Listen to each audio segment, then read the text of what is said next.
I'm now with Jim Watt on the Daimler and Lanchester Owners Club stand. Good morning, Jim, and welcome to the Classic Restoration Show 2024. Morning. So can you just give me a brief description of what you've got on the stand today, please? Well, to start with, we've got 4 cars. We've got a cutaway version of the famous Edward Turner V8 engine, which is on loan to us from the Jaguar Daimler Heritage Trust. We've got a cutaway Wilson gearbox where we can demonstrate the workings of this epicyclic gearbox and how well it worked. And we've got the component parts of the the improved Knight Sleeve Valve engine, which we can show to people to see how the engine actually worked. So should we start with this Daimler 250 SP250, please? Can you give me a bit more information on it? Right, so this is the famed SP250, commonly known as the Dart. It was launched in 1959 at the New York Motor Show. It's primarily designed for the American market. At launch, we ran into a little bit of trouble because Chrysler had already got a Dart model registered in America, so we were not allowed to or weren't able to use that name.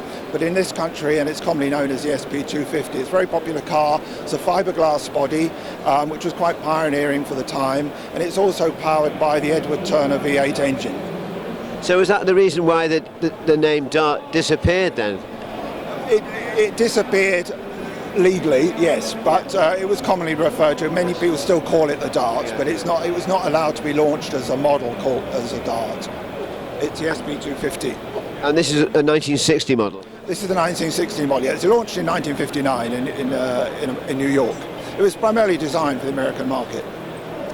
Right, Jim, can we just move on to this lovely Daimler behind you? Can you give me a little bit of description of this car, please? Yeah, this is a lovely example of the 1966 Daimler 2.5. It's a V8 engine, and it's the same engine as fitted in the SP250 we heard a little while ago.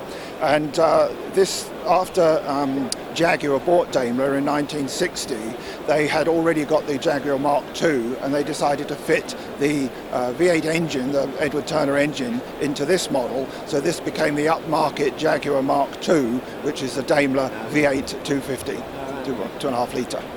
And this year, this one is a 1966? This is the 1966 model, yes, that's right. It's a very attractive, award-winning model.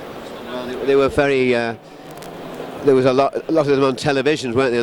Well, they were very popular with doctors and bank managers, and some reputed that the gangsters also liked them because they were so fast. And you will perhaps know that also at that era, the police also had SP250s, because having the same engine and a much lighter car, they're the only ones that could catch this particular car.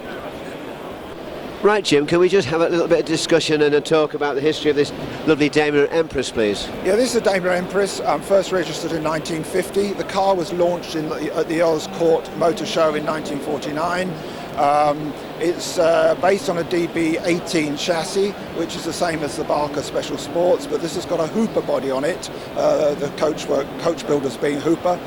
2.5 litre straight 6 cylinder engine with an overhead valve.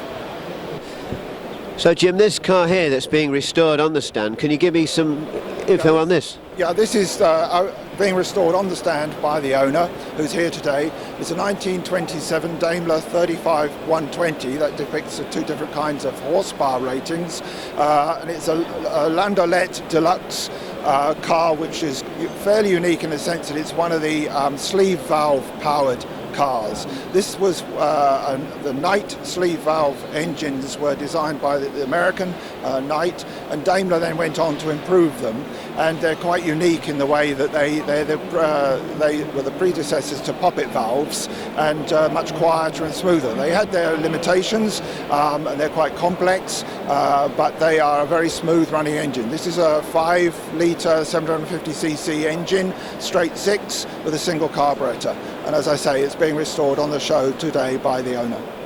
Well, thank you very much for all the information on the cars, Jim. I'll now talk to the owner of this car next, and also somebody about the gearbox as well. Thank you very much indeed. Thank you. Thank you.